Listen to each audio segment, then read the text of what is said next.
Why, hello there, ladies and gentlemen. It is I, the Copperell, and I'm wishing you a Merry Christmas. So, what do I have for you today? Well, I got a little review on something. It's really I bought a 3D part for one of my Nerf blasters, the Alpha Trooper. It's a barrel attachment lug, as you can see right there. I made a mistake of getting the black one. They come in different colors. I should have got the black one. But yeah, because I painted the Nerf gun all black. Oh, this thing looks so stunning in black. Just look at it. It's beautiful. Look at that thing. Because I am currently in the process, and this is what we're going to do, painting it to look like the Rhodesian fowl. So, anyway. So I got it from this guy. That's his information. And all that. And let's get to the review. So it's kind of like not perfectly fit inside of this thing. Like it does bend the plastic a little bit, but it's perfectly fine, pretty solid. And when I put it on before I put it inside the blaster, it was loose. But once you got it on, it's tight on there. Very tight. And all that. And it's like, it has a nice look to it. I kind of like it. It's just by itself. Yeah, it's just a nice looking, it does its job. It works. And I would recommend it. And all that. It got here on the time it was priced, and it cost $12. So yeah, just, when it comes down to this, it's like, yeah, this is a good buy. It was a good price. It works on this blaster. I really like how it helps my blaster look more like a fowl and all that. And guys, I'm wearing the ski mask again, and it's really hot in this thing. I think the holes are just too small. They're going against my eyes and everything. I'm going to take it off. Ugh.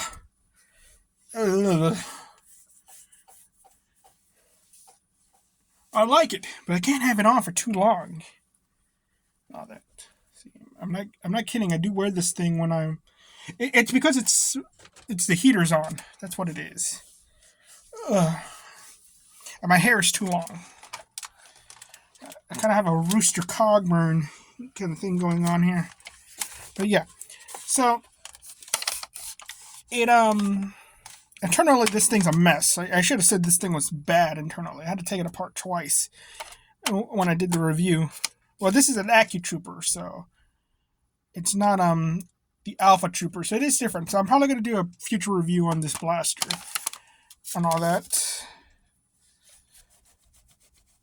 So yeah, I'm just good, but it did not impede with any of the functions. The blaster still works, and it does not impede on the performance because it's pretty accurate to an actual barrel attachment lug and all that. So yeah, it's just there's not much to say about these 3D printed things. It's very much like, what is the quality? The quality is pretty good. The darn thing is very solid. And it was just a little hard to get it inside the pegs that hold the actual lug, because they were a little tighter than normal. But that's mostly because it's 3D printed. It's not going to be up to specs. If you have a little file, which I did not have, so I kind of had to improvise a little bit, you could just sand it out a little bit. There you go. Perfectly fine. So this guy, I fully recommend go get yourself some parts and all that just by seeing one of his things. So let's get on to the actual paint job, because I'm going to just show off a little bit how I do my processing and all that. So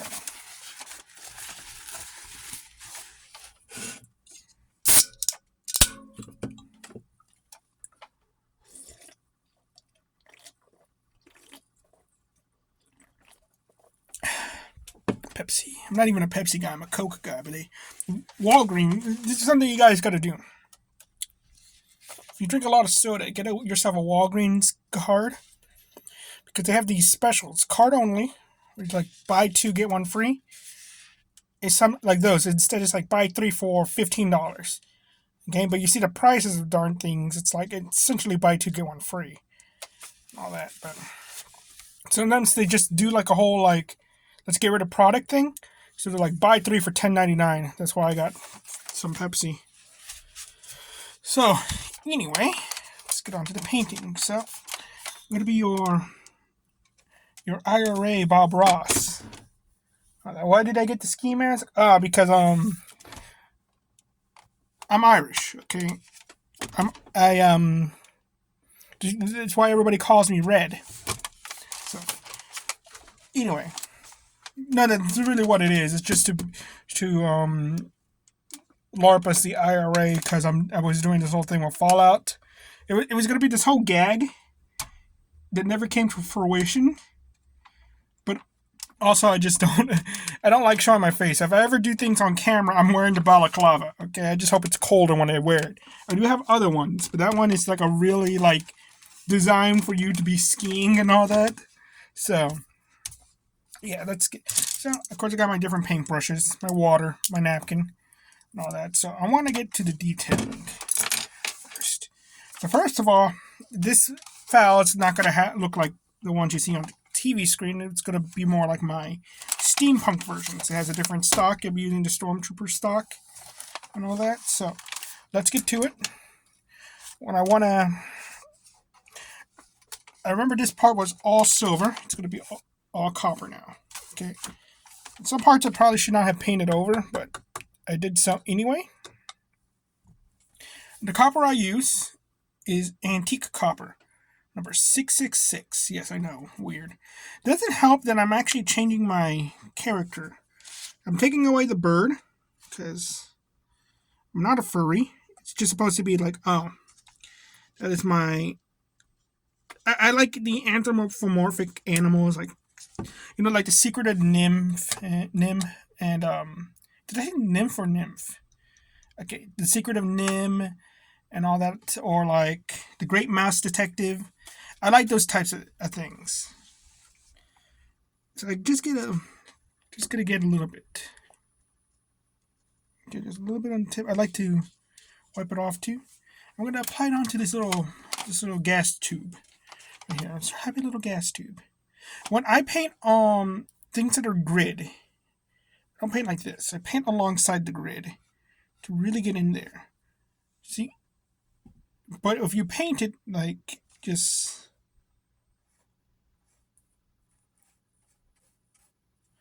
that, you get a more interesting look out of it, where it's like there's not black inside of it, you know. So yeah, you see that?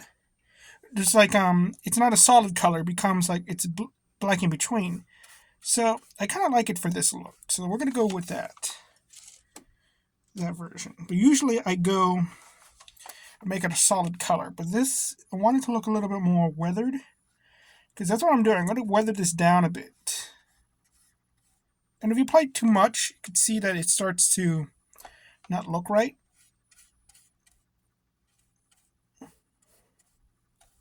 Because now it's all full. So I did that on purpose, really. I messed it up. But when you mess up, you just grab yourself your napkin, wipe it off, and it will fix it for you, as you can see. And now it has that look again. They get some right here, but that's not going to be a problem. I'm going to paint over that later. And you can see in the file, they don't actually paint over some things, like the gas chamber. What is it? The ejection port, not the gas chamber. The gas chamber is something else. They'll never get me in that thing.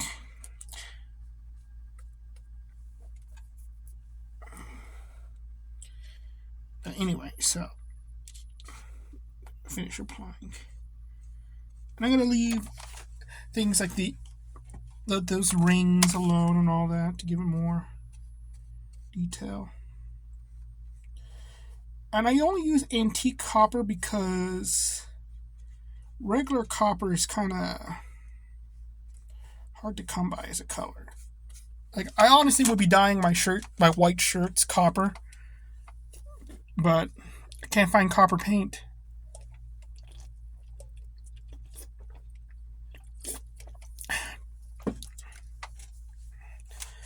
I'm not going to get into the politics of the whole freaking Rhodesian War. All I know is that the before that they had food, and after that they don't have food anymore.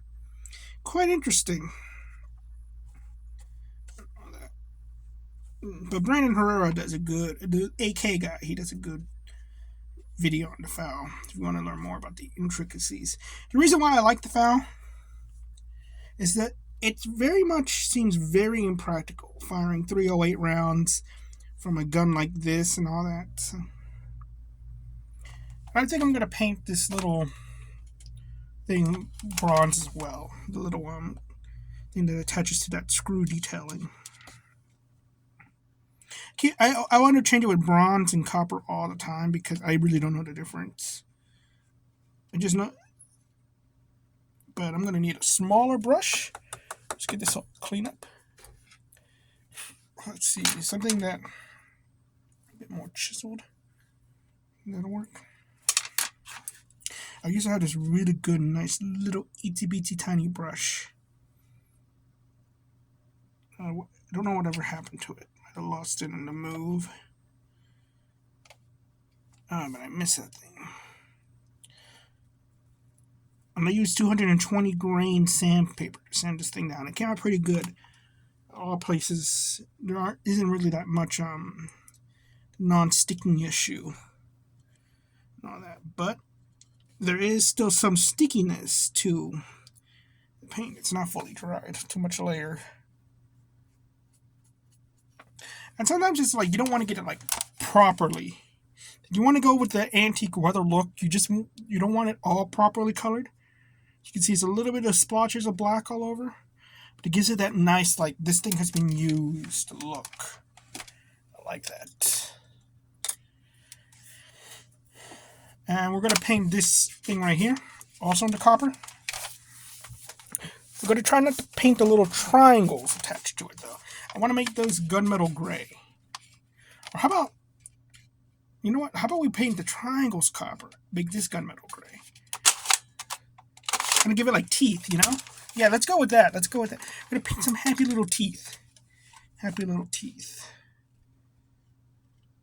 Might make this video a little longer. So.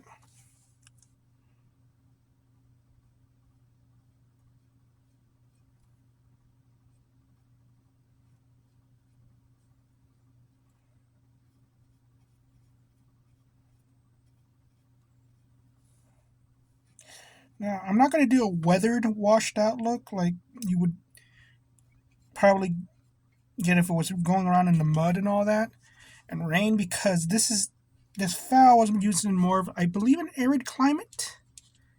I'm not 100% sure.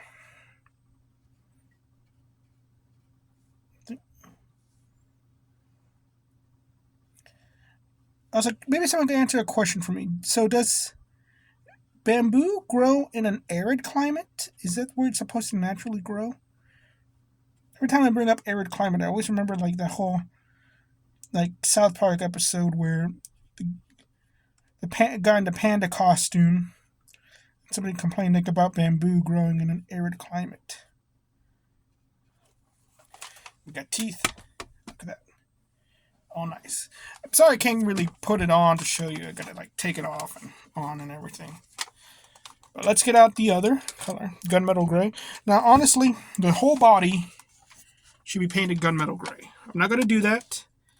If I make another one, I will do that. May have like an unpainted version of the FAL, but I'm going to need another one of these attachment points. I don't have another one. Or maybe I just interchange them, but this one's going to be painted too. So, yeah. So what I'm going to do, there is gunmetal gray paint.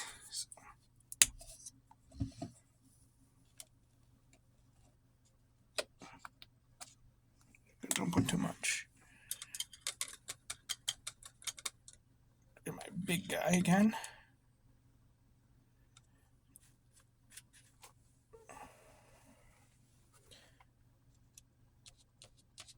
Get a little bit on both sides.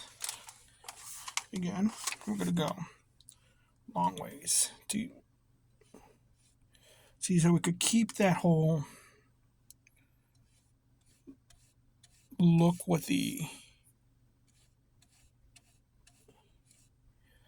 inside of the squares, the in-between part. But it seems that my brush was still a little too wet, so I'm going to apply a little more.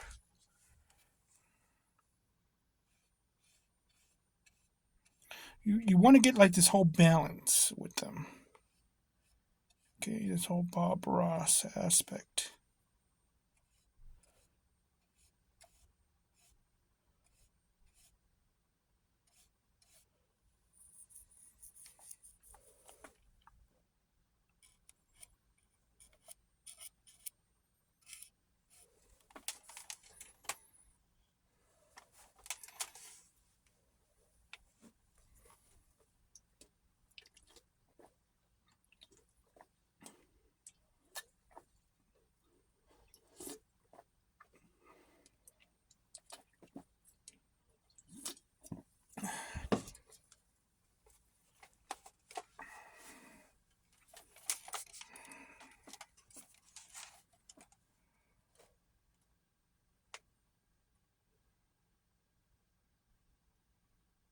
Okay, there we go. Now let's get to the last detailing on how I do these things. Silver. This is the worst paint ever, silver paint. So, it's because no matter what kind of silver paint you get, it always does the same thing. It doesn't want to get on. It doesn't want to stick. It doesn't want to stay silver. And I don't know why. I'm not even going to... You're supposed to wipe it down. So I'm going to show you what it looks like when it's wiped down. I'm going to do that. But you want to get it on the edges. Okay, so we're going to go right here. You don't want to do it too much, though. That's the problem. If you do it too much, it obviously looks like it's painted on. Again, you want the right amount. So wipe it off like that. Okay, I don't have my gun on me, so I can't actually. That has some scratches on it, but so I could have shown you that. But sometimes I just take my finger, wipe it off. And having like a few little dashes like this, it doesn't hurt. Kind of gives a little bit more character, like it's scratched up. But it has to be like a little dash, not like a big one, like what I just did there, like that. That kind of works.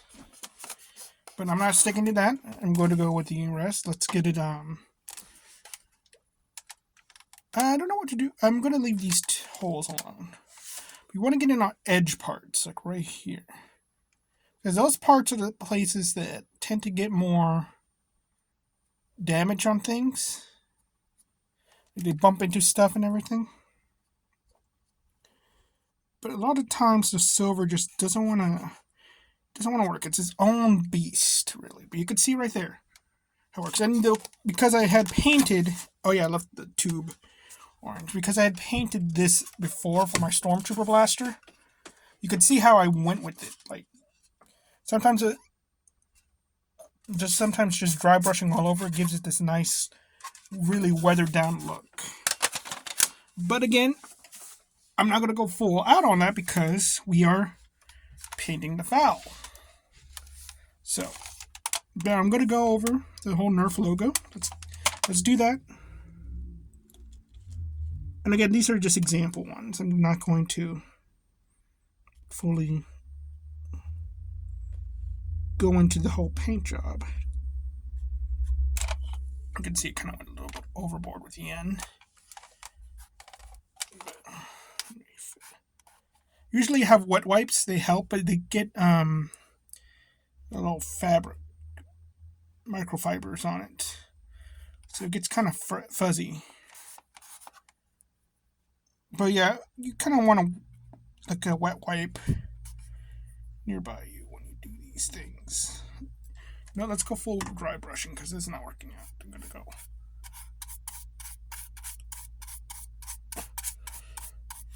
And you get the wipe. Just wipe it off. It's wet.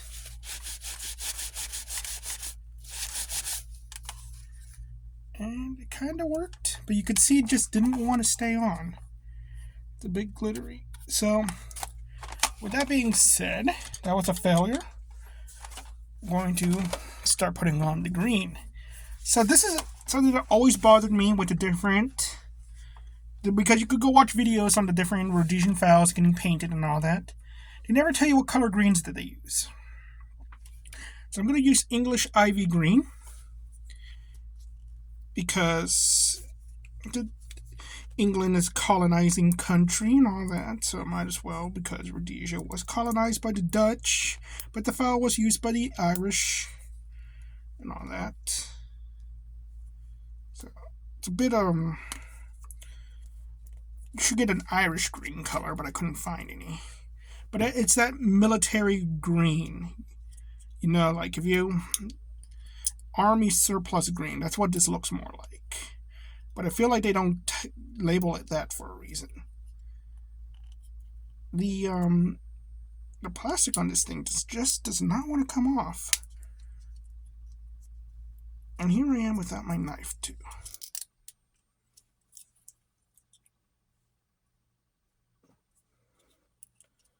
Oh yeah. Come on. It's going to be a 30-minute long video. Anyway, the darn thing opens up anyway, so it doesn't matter. But let's put it on the little piece of paper. Sometimes you might want an easel. So with these, you want a big brush. This is the biggest brush I have. Get it a little bit wet. And this one you don't want it to be too wet, but you're not going to dry brush this one either. This one you really want it on there. I'm going to go over the Nerf logo. So let's go over that. So you just want to go. You got to go full Bob Ross with it. Like you are really painting onto it. You know what? I forgot to take off the mag. I don't want to paint the mag. Okay, you are like legitimately finger painting. Here we go. One of the problems with my paint job is that I painted too much on the place where your mag release is, so it causes problems. You see, and literally there's like a little bit of a nomenclature with this gun. Well, not gun, blaster. Is that you want to look at like baby poop? You want that color. The baby poop green. Okay. You see it's looking like that. It's working pretty fine. Okay, let's get the lime. Let's get the lime and the coconut, and we'll drink it all up. Now, there is a shade of yellow-green that they use. You can see it again on the thing. That green is not a lime green. That's some kind of weird yellowish green. I tried looking all over that color, and I decided to just finally go with a lime.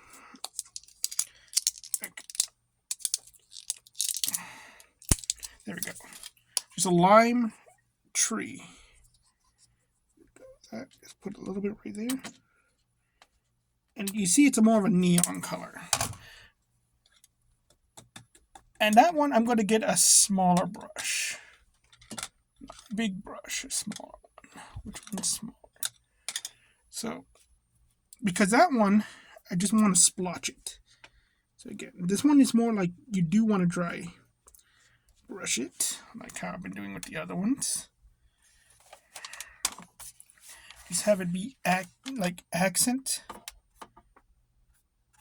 with the rest. See, ta-da. You don't want to like have too much of it, but you really kind of want to smear it on there. You know what I mean? You really want to get these two colors kind of mixing up on the blaster. You want that if you want that military green color. Okay, and that's really the meme. Like I'm gonna paint I'm gonna paint one of the forgot what it's called. You know,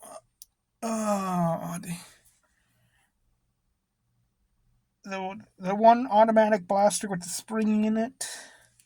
I have the Sonic Green version. I don't remember what it's called. It was in the Icon series and all that. The big yellow one that came with the shield. Rampage. The Rampage. I'm going to paint a Rampage like this. And I'm going to paint the Pippa Pipkin's Hyperfire in the style of a Rhodesian Fowl, but in her color scheme. So that's my next project. I still got to paint the Dino Blaster too. But there you go. That's pretty much the basics of how I do things, and this is pretty much the basics of how you paint a Rhodesian Fowl and all that. And if you get yourself a fowl, don't bother. You don't have to paint the darn thing. It's just like for the meme associated with the firearm. But anyway, you all have a nice part and all that. Oh, did I do my advertisement? Buy my book, The Epic of Cassie's Crossroads, at authorhouse.com. It'll make for a great Christmas present if you're above the age of 13. Well, thank you all very much. You all, where's my bird? I'm putting on the balaclava again.